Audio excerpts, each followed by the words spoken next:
Magandang umaga sa inyong lahat. Ako po si Pastor Arnel Abancia.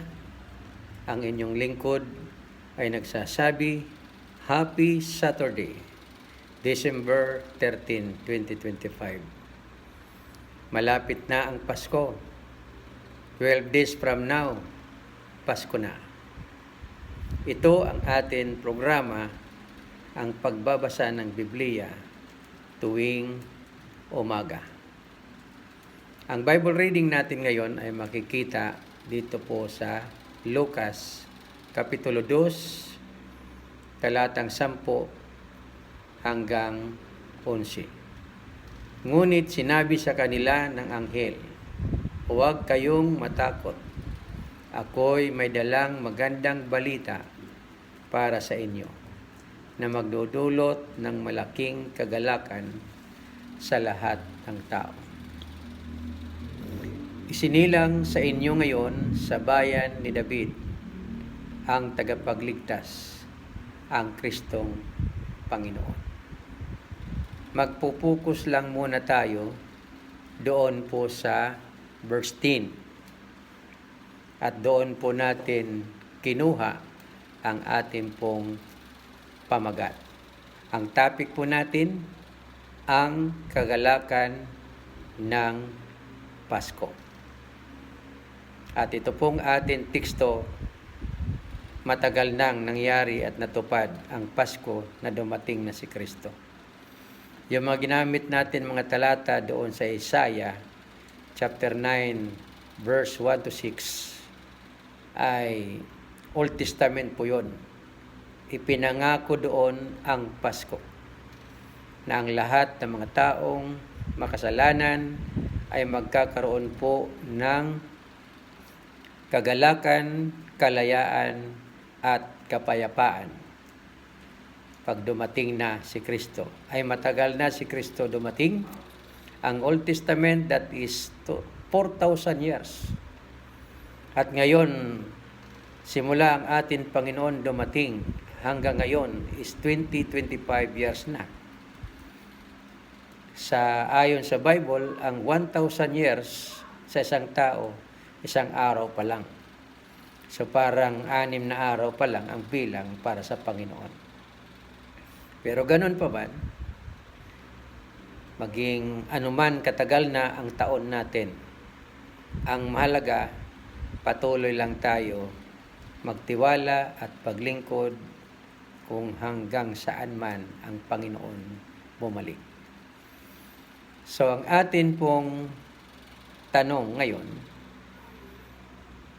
nakakunikta ito doon sa talatang 10. Bakit sinabi ng anghel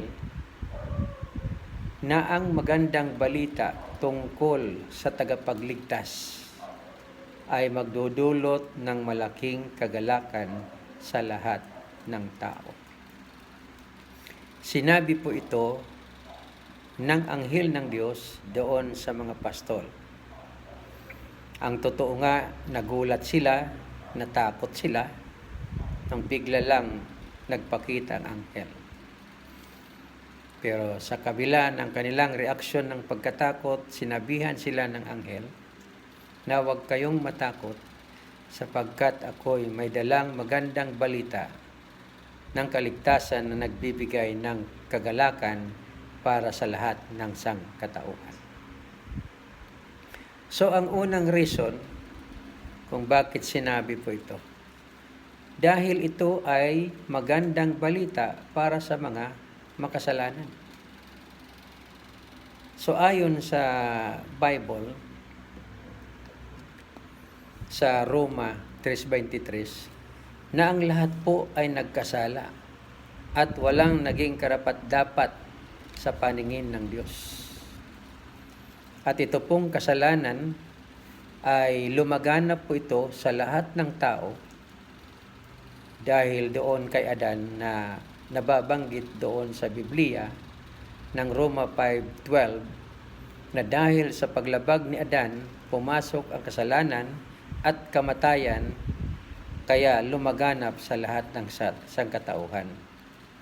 Kaya ang Biblia ngayon ay nagpapaliwanag ng lahat ng tao ay makasalanan. Pag sinabi pong makasalanan, kasama ako. Dahil sinabi ng Biblia lahat. Aywan ko, kayo po kung kayong tatanungin, sino man tao sa buong mundo, masasabi kaya nila na sila rin ba ay kasama na makasalanan ayon sa sinasabi? So ang target po ng Pasko ay bigyan po ng kagalakan ang lahat ng tao na mga makasalanan. So expected ng Diyos na ang Pasko ay para sa lahat ng tao na magkaroon ng kagalakan. Siguro tatanungin natin sa sarili natin, paano ako magkakaroon po ng kagalakan? Dahil magandang balita talaga ito na sinabi ng anghel para sa isang makasalanan. Pero naman kung ikaw ay isa ka sa mga problemado, nadidiliman ang buhay, makasalanan, at hindi tayo makakalapit sa Diyos kung wala pong tulong ng Diyos. Kaya nung dumating na po ang ating Panginoong Jesucristo, ito ay isang magandang balita para sa atin bilang mga makasalanan. Kasi walang pong magliligtas sa atin kung hindi ang Panginoon lamang.